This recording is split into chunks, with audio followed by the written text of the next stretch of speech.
to the place in the middle of the sun. And we'll sing this song, sing it one by one. What's going on, guys? Thanks for joining us today. On today's show, we have a great interview where we chat with Mitchell Smolkin, and he is a certified emotionally focused couples therapist, supervisor, and registered psychotherapist, and a published author, as well as a experienced public speaker. He has offices in Toronto and Stockholm, and in addition to his professional practice, he has lectured at conferences internationally and is currently the host of the Dignity of Suffering podcasts. And today we talk about intimacy and why it can be so hard to create intimacy in a relationship, and really starting with the beginning of a relationship and the origin stories and what to do with the first fights and how that can create all kinds of issues with connecting, and all the way on to long-term relationships and how to develop more intimacy in the relationship. And he gives us a lot of great tools, some new things. Obviously, we've covered intimacy because it's a very important part of any relationship and requires work. So we're always happy to have more great tips and tools to be able to use and give you guys. So stay tuned for another great round of things you can apply.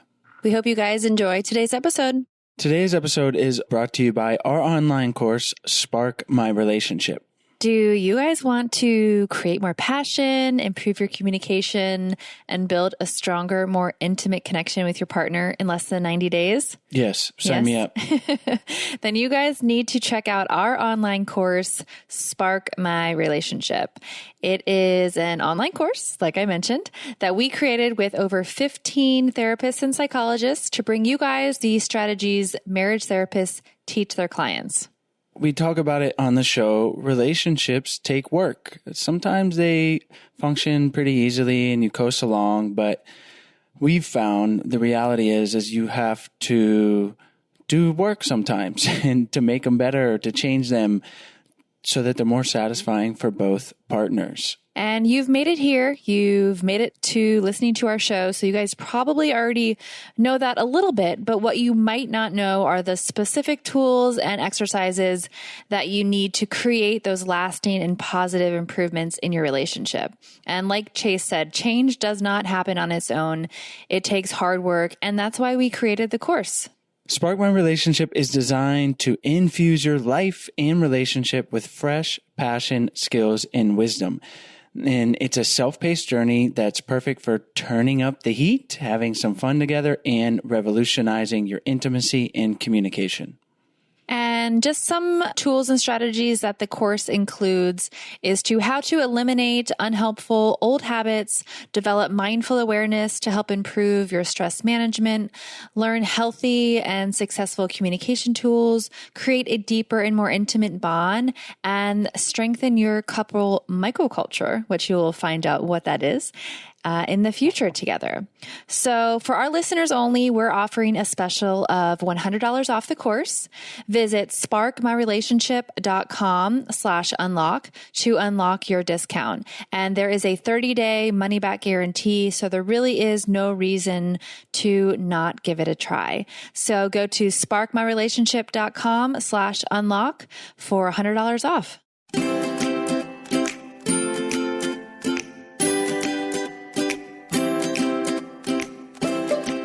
Hi, Mitchell. Thank you so much for joining us on the show today.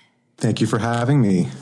Mitchell, today we're going to talk about intimacy and how it can be a problem, especially early in the relationship where we assume that we know our partner, and a lot of times we really don't. And then I'd like to explore that, and also later in the relationship, intimacy is always an issue. So why don't we start with having you tell us and our listeners what that looks like when we assume we know our partner, and the opportunities that are there when we realize we actually don't know them at the level that we think we do. Well, I think that in my work with couples over the years, the most incredible thing for many couples is when we meet.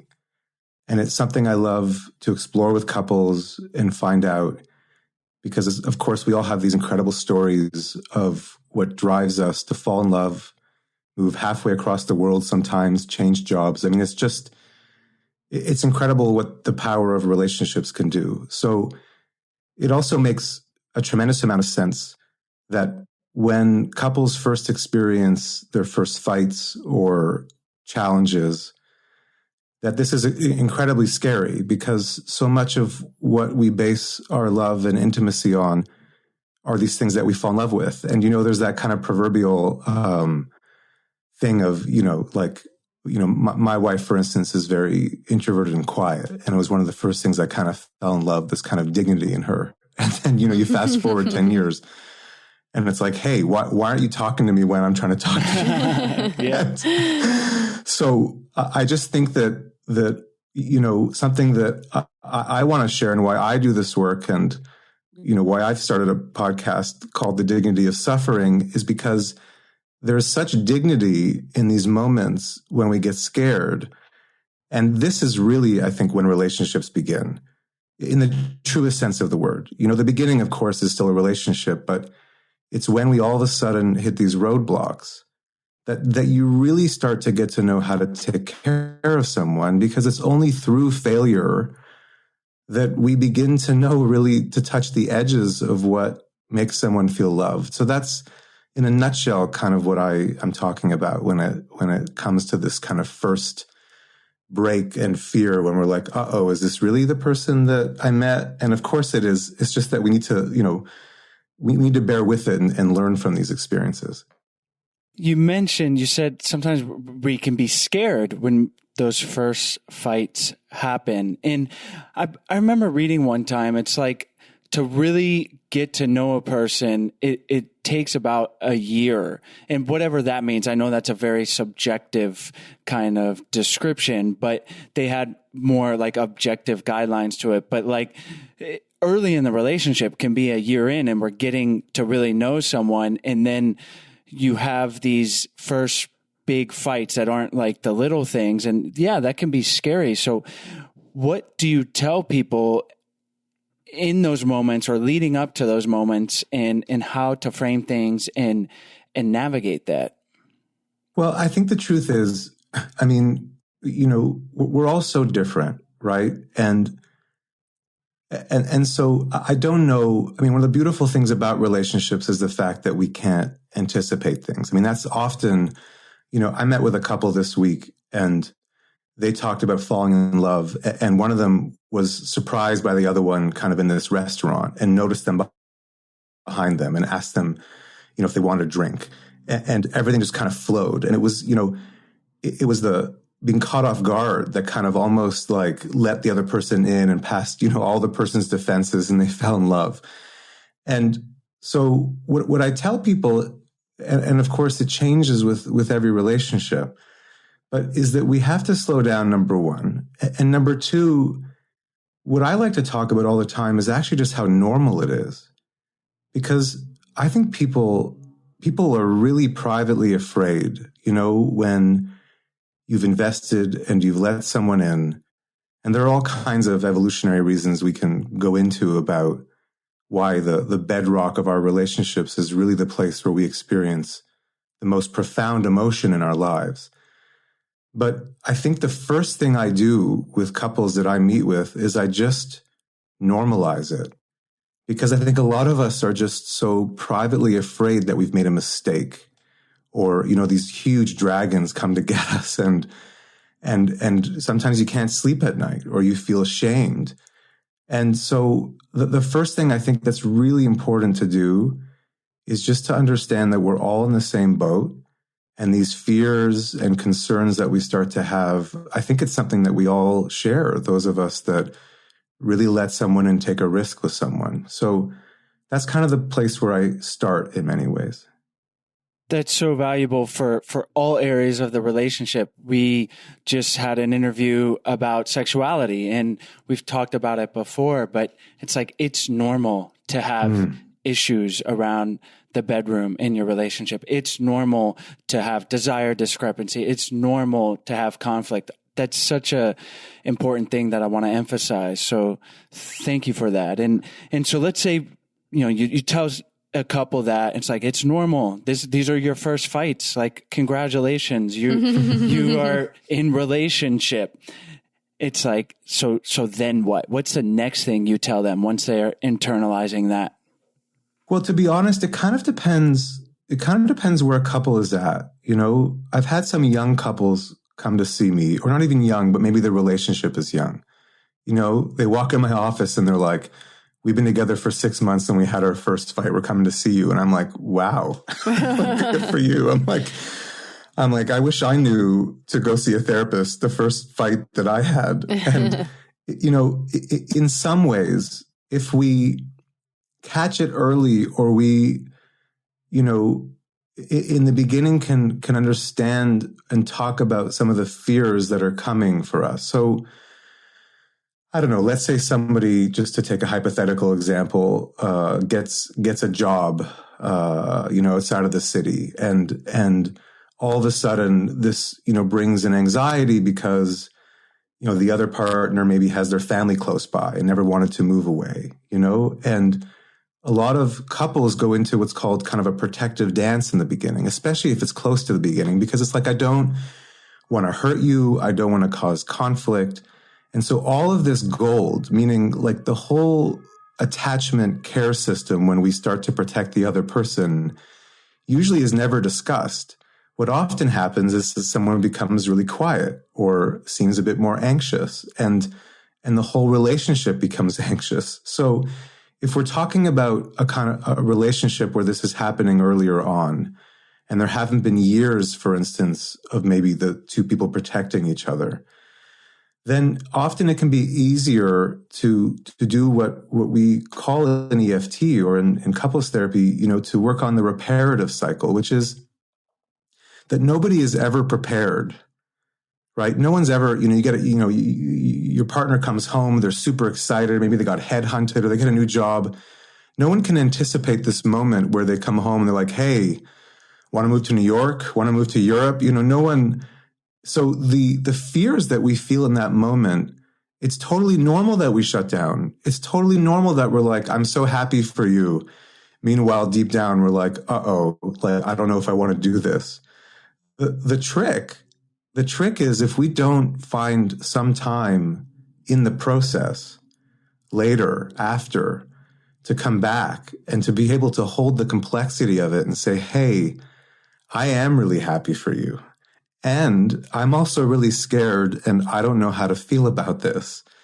If we don't find a way to come back and address the other emotions that we experience in life-changing times, that's, I think, when problems start, because then we're not really being 100% in the relationship. And that's, I think, something we all fall in love with in the beginning, which is, how often do couples say it just felt so organic, or everything just flowed, or we just finished each other's sentences. And so if all of a sudden we have to start compartmentalizing parts of ourselves, I think that that's what starts to make us feel so uneasy and scared. And so really, the courage to kind of come back, and I had a couple do it in my office today, to come back after a hard conversation and say, hey, I was so happy to help you the other night when you were scared, but I'm also feeling overwhelmed from work, and maybe I didn't have the bandwidth to fully hear you, or I'm exhausted, and I'm sorry I shut down or went to bed early. This information is extremely important to include as much as we can about our responses in, especially when disagreements first start. And often when we're younger or it's early, we just have such a strong instinct to protect this beautiful thing that is so new in our lives.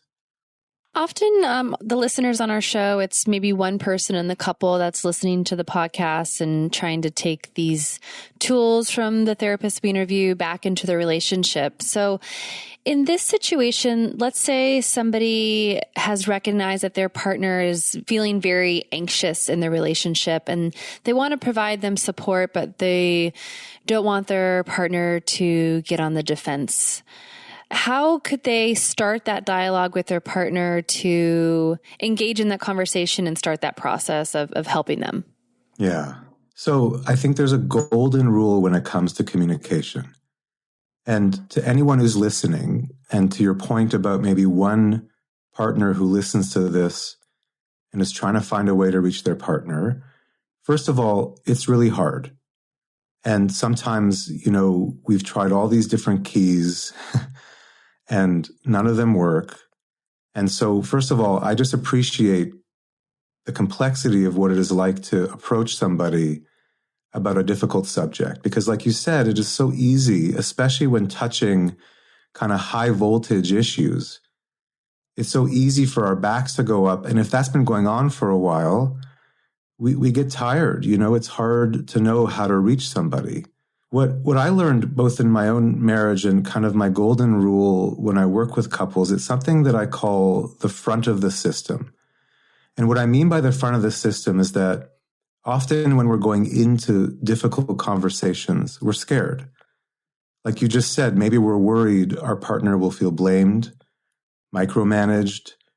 Maybe we're worried that it makes them uncomfortable to open up. Lots of people do not feel good when difficult conversations come up, and that also is really normal.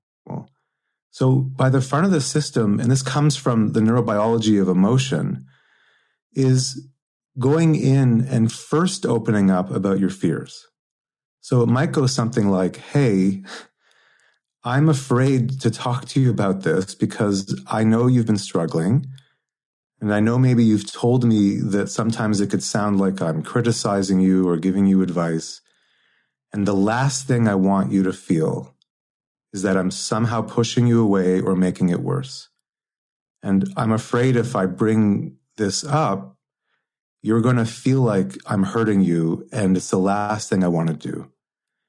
And what you're doing when you start with your fears, when we look at neurobiology, basically what you're doing is you're trying to make yourself vulnerable to send the signal to their brain that you're not a threat. Because it's very tricky, right? As soon as we go into a place where we're protecting our own fears, let's say a partner goes in and says, hey, you've been walking around and you've been really anxious and I'm worried about you. Already at that point, we're protecting ourselves, and we haven't fully disclosed why is maybe that we're coming across as a bit anxious or a bit upset.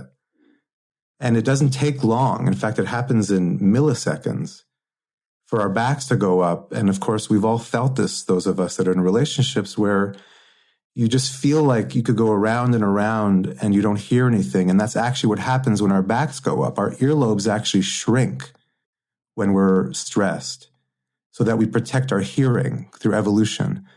And so that feeling like nothing is getting in is physiologically true. So, if it's not working at home on your own, it's important to see a professional, because that can help slow things down, or the professional can help your partner hear you in a different way. But a strategy that I use even in my own marriage is that if I'm worried about the outcome of a conversation, I'll always name that first in an attempt to just really kind of show my cards and not to come across as kind of anxious and defensive to begin with. Because if that's where we start, it's very hard to slow that down once that ball gets rolling. But before we continue on, we want to tell you about today's sponsors. Today's episode is brought to you by Cozy Earth. Cozy Earth is a premium bamboo bedding and loungewear company that has now become the only bedding I will use for the rest of my life. When I received my new Cozy Earth sheets a few weeks ago, I was truly shocked at how easily you could tell the difference in quality compared to regular cotton sheets. It makes it really hard to get out of bed each day. They are so soft, they almost feel like silk. And Stella always asks why our sheets are so much softer than hers. So it's pretty common that she'll wake up in the morning and want to jump in bed with us for another 30 minutes or so. And we're totally okay with it because it's so comfortable. Cozy Earth's premium bedding wicks moisture. They are temperature regulating. And a huge bonus for me is that they are free of harsh chemicals and dyes.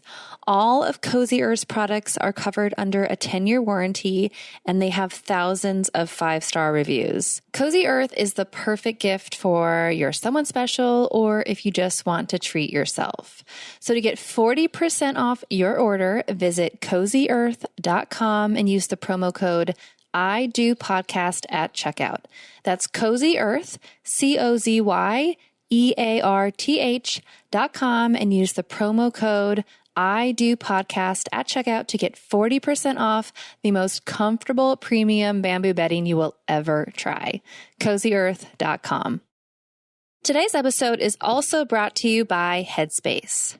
Wouldn't it be great if there was a pocket-sized guide that could help you sleep, focus, act, or just overall feel better? Well, there is. And if you have 10 minutes, Headspace can change your life. Headspace is your daily dose of mindfulness in the form of guided meditations in an easy-to-use app. Headspace is one of the only meditation apps advancing the field of mindfulness and meditation through clinically validated research. So whatever the situation, Headspace can really help you feel better. For example, if you're feeling overwhelmed, Headspace has a 3-minute SOS meditation to make you feel more relaxed and at peace.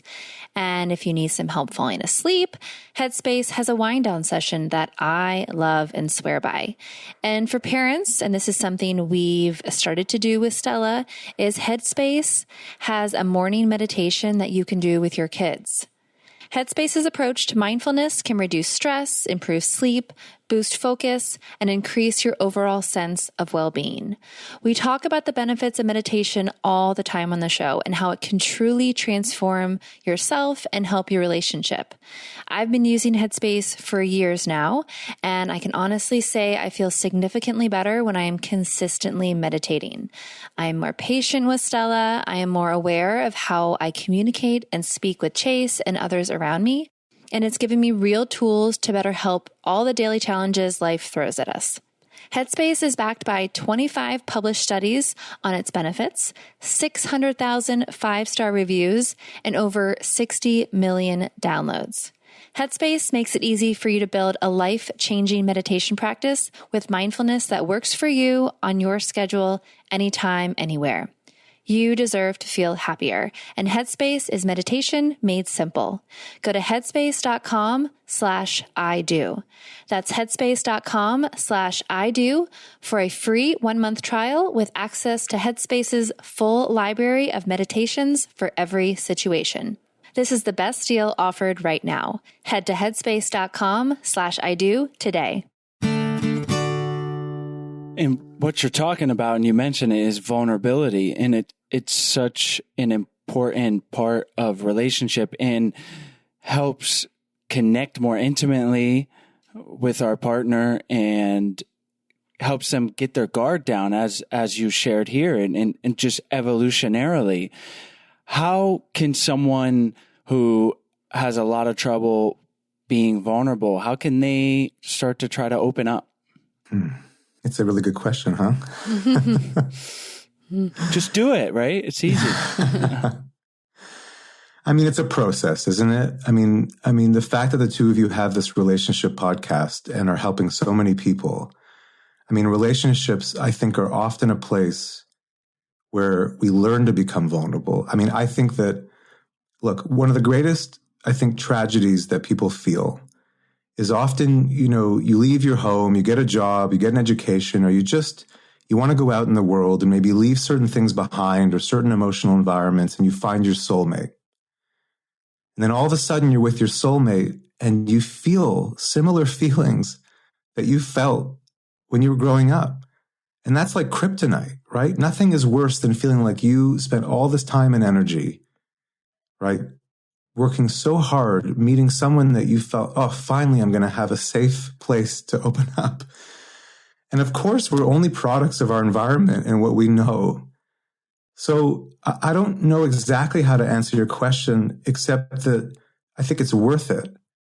And I think that if one really notices that in social situations, thinking about things like job interviews or going out, if you really notice that there's high anxiety when you're doing new things, that's often a signal that it would help to to have some therapeutic process to help just normalize and make it more possible to open up. And there's one more thing I want to say, because this is why I'm so passionate about this. People who have suffered abuse or who have been hurt, people who have been through sexual abuse, it may not feel good to open up. They did studies with oxytocin, which is actually an epidemic in North America, that people are abusing it. Why?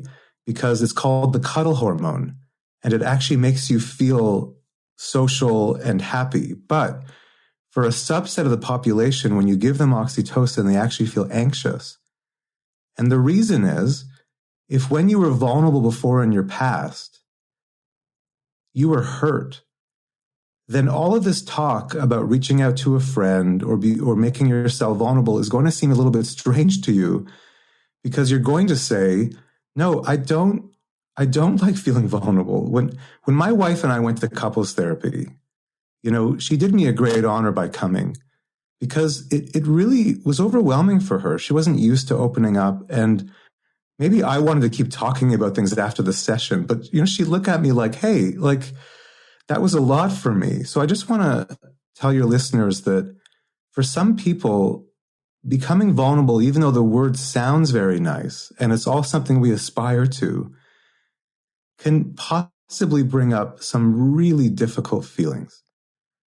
And so I think we just have to be kind to ourselves, to be honest, if we're going to take a risk to be vulnerable. And especially if it is really hard for you, a productive session for me with a couple and somebody who is very avoidant and has a really hard time opening up, an incredibly productive session can really just end with them looking in their partner in the eyes and saying, this is really hard for me.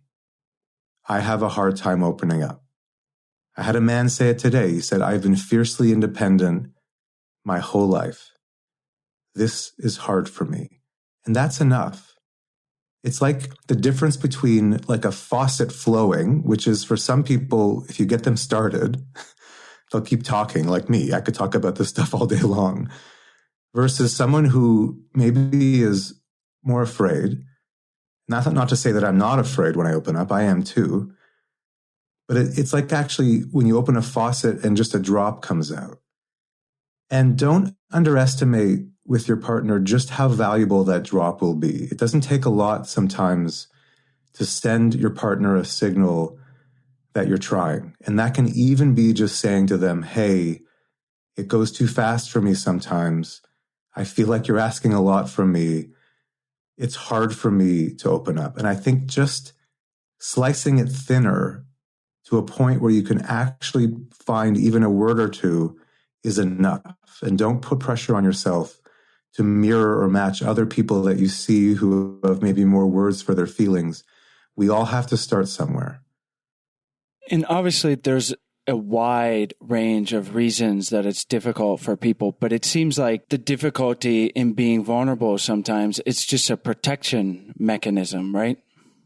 Oh yeah. No, our brains are immensely powerful instruments. And it's a great point that you raise, because we live in a culture now where we are often dissecting ourselves, or I want to improve, and often we'll turn on ourselves. Let's say someone has had to protect themselves for most of their life. They might think ill of themselves as in, oh, I've never been good at opening up. Or I'm not good at relationships or commitment. But if you turn that on its head, if you really ask yourself, when did I promise myself I was not going to get hurt? I think you'll find that there are some very, very valuable reasons why you protect yourself. And that's where you have to start, because if we turn on ourselves, on our protective mechanisms, they've been our best friends often most of our lives. And so first we have to, what is it? Keep your friends closer and, keep your friends close, keep your enemies closer. Mm-hmm. You have to really, I think, befriend the parts of us that have kept us alive and survived. And then from that point, we can then start to have conversations.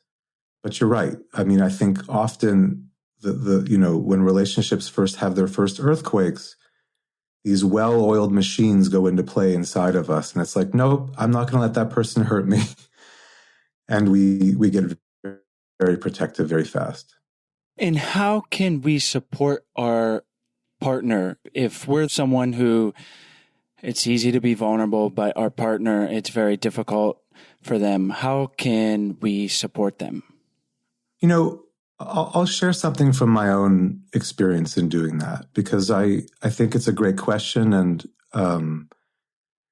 when my wife used to get quiet when we would try to have discussions, I would tend to focus on the fact that, oh, she's scared. She's scared about something, or I'm intimidating her, or she doesn't want to talk, and it hit me at some point when I kept, like the custodian checking all the keys and how am I going to reach her? And I want to talk about this. It was like, oh, look who's also scared.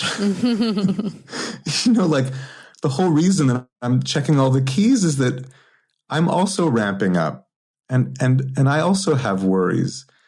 And so I know that in my own process, and often when I'm helping couples, and especially what we call the pursuer, or, the person in the relationship who's, the caretaker, usually the one who makes all the plans and the one who brings the person to therapy, and, the one who, opens up first in the session, or maybe is sitting there patiently waiting for their partner to open up, but they don't, Often what I noticed about myself and what I need to help pursuers, people that are trying to reach their partner, understand, is to slow down and just to recognize some of their own fears.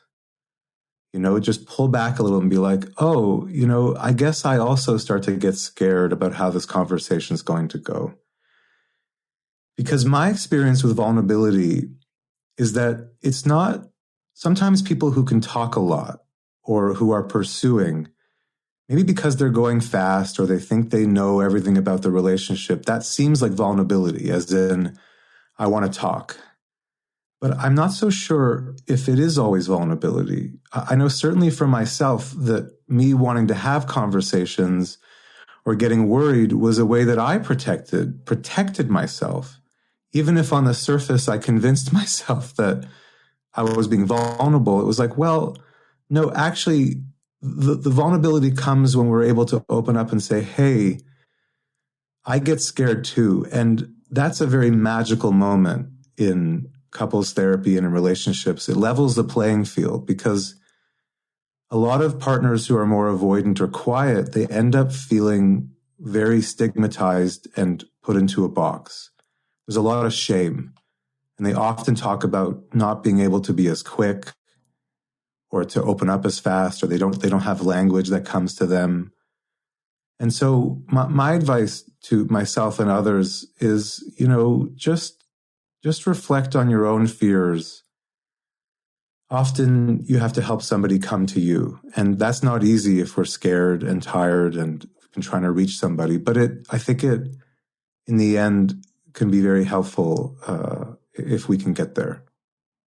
That is a beautiful perspective to take, and an important one to realize, of like, yeah, just because you feel like you're being vulnerable, you're the talker, you're the pursuer, that actually you might be just as anxious, and it's not a contest, but just as anxious as your partner. And it just shows itself in a different way. So I really can relate to that too, because I feel like I'm the talker, the pursuer, and I have this facade of like, oh, and because I can be vulnerable. But yeah, it really resonated with what you said in that sense. So thank you for that. I just wanted to add that it fits with what's called in neurophysiology the window of tolerance, which I'm sure you've discussed maybe previously on your podcast. But essentially, some of us go into hyperarousal, we upregulate. Some of us go into hypoarousal, we downregulate. But they're two sides of the same coin. Each person is outside of their window of tolerance or coming out of homeostasis. And that's why repair is so important, right? And, couples should not be, the question that I get probably the most in my practice is, well, I wish in the moment, I could do something different. And I think that ultimately when we get closer, certainly we see our disagreements change and we become better at it. But let me tell you, nobody in the moment when they're scared is very good at being open and vulnerable. It's just a physiological law that we tend to protect ourselves. And so just remember that it's only later, the reparative process that is more important actually to a relationship than how we are in the moment when we're scared, because we're only human. And I'll bet my practice that you're going into some version of hyper or hypoarousal and you can't hear anything. So it only makes sense that it's after, when we feel more flexible and we can put our thoughts together and create a safe connection, that we can actually really discuss and resolve things. That is such an important point to remember. And Mitchell, you've given us a lot of great things to think about and how to frame intimacy and vulnerability in our relationship. So thank you so much for coming on. Before we wrap up, can you tell our listeners where they can find you online, and if there's anything you want to emphasize or something maybe we skipped over, and then we'll say goodbye. Cool. Well, it's a pleasure to be here. I'm the host of the Dignity of Suffering podcast, so you can find me there wherever you listen to your podcasts. And I'll be hosting a Dignity of Suffering Summit actually in Stockholm, Sweden in October. And I'm going to bring together this incredible group of people, including the founding choreographer of Cirque du Soleil, who's going to be here doing body work with people, and just an incredible team if you want to come see this beautiful city and just get into your body and find language for how you're feeling. And I also have the Intimacy Problem Workbook on my website, or hopefully to be in the show notes, which is mitchellsmolkin.com. And lastly, I'll be interviewing Gabor Mate in June, which I'm really excited about because, I think he's a Canadian physician and best-selling author, and he's championed this idea of letting ourselves be sad when we're sad, especially now during the pandemic, and trying to just allow ourselves to feel. So it's a great honor to be on your show and to meet you both. And thank you for creating the space for people to get closer, because I think the relationships are the foundations often of our lives. And I think it's a really ethical thing to do to help all of us just build stronger relationships for our families and for society in general. Well, thank you so much, Mitchell. We'll have all those links in the show notes and on our website. And we really appreciate you taking the time to come on the show. Thank you. Thanks so much for tuning in to today's show, guys. As always, the links will be in the podcast description as well as on the show notes on our website at idopodcast.com. And while you're on our website, we hope you guys check out our free 14-day Happy Couple Challenge. It's a challenge where we send you a daily email for 14 days with easy, doable challenges to help strengthen and improve your relationship. And it's honestly just a whole lot of fun to do with your partner. It's something new, and we think you guys will really enjoy it. So check it out. And while you're on the website, there are tons of free resources, as well as more information about our online course, Spark My Relationship, where our listeners can get $100 off. So check that out. You can go directly to the course website at sparkmyrelationship.com/unlock, and that's where you can get the $100 off. So thank you guys for tuning in, and we'll see you next week.